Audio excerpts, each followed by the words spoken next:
নমস্কার বন্ধুরা, চাম্পিনা কিচেনে সবাইকে স্বাগত জানাই।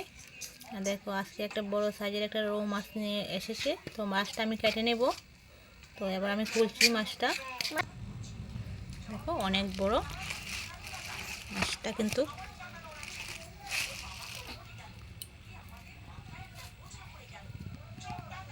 এবার আমি মাছটা কেটে নিচ্ছি।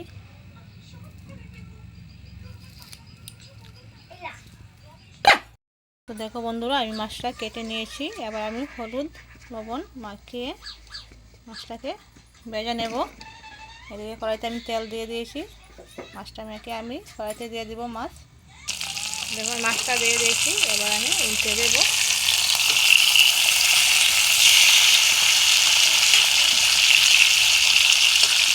অনেক বড় বড় পিস হয়েছে বন্ধুরা।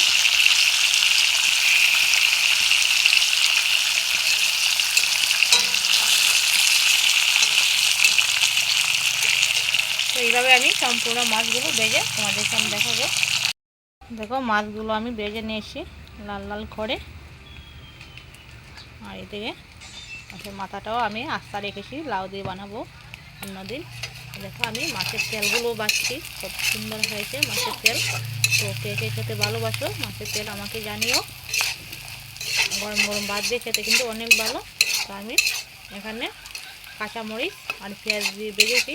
অল্প জিরার গুঁড়ো দিয়ে দিব। জিরা গুঁড়ো দিয়ে আমি নামিয়ে নেব। জিরা গুঁড়ো দিয়ে দিয়েছি, এবার নামিয়ে নেব। লবণ দিয়ে দিয়েছি আরও আগে আমি। আর এখানে আমি শিম আলু কেটে রেখেছি। শিম আলু আর ফুল দিয়ে বানাবো। আর তিন রকম সবজি খেতে নিই, তাই আমি অল্প এটা দিয়েছি, ঝিঙ্গাটা। তো আমি এগুলো দিয়ে বানাবো আজকে ঝোল। কড়াইতে তেল দিয়ে দিয়েছি 2টা পেঁয়াজ। আর দেখো এখানে আমি একটা পেঁয়াজ আমি কেটে রেখেছি, কুটে রেখেছি। পেঁয়াজ দিয়ে অল্প পেঁয়াজ দিয়ে বানাবো, কোনোরকম মশলা দেবো না, পাতলা করে বানাবো। পেঁয়াজটা আমি লাল লাল করে ভেজে নিয়েছি। এবার দিয়ে দেবো সবজি ধুয়ে রেখেছিলাম, সবজিগুলো দিয়ে দিচ্ছি।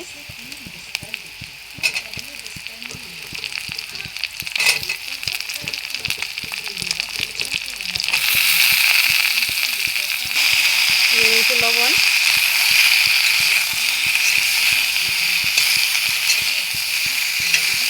এবার আমি 5 মিনিট দেখে রাখবো। 5 মিনিট পরে ফিরে আসছি তোমাদের সঙ্গে। দিয়ে দিয়েছি হলুদ, পেঁয়াজ বাটা,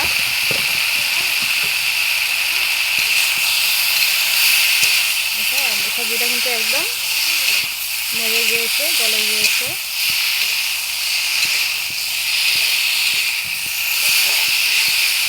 অল্প জল দিয়ে দেবো, অল্প মরিচের গুঁড়ো,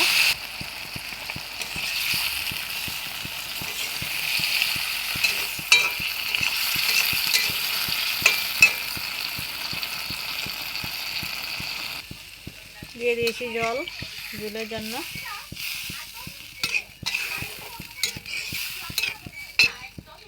তো 2 মিনিট পর দিয়ে দেবো মাছগুলো, একটু সিদ্ধ হয়ে জলটা একটু ফুটে যাক তাই। এবার দিয়ে দেবো মাছগুলো।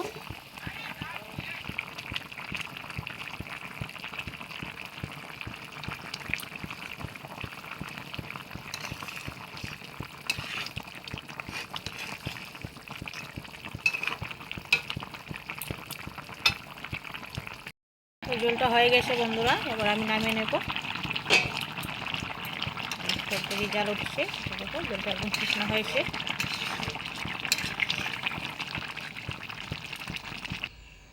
তো দেখো বন্ধুরা, ঝোলটা কত সুন্দর হয়েছে,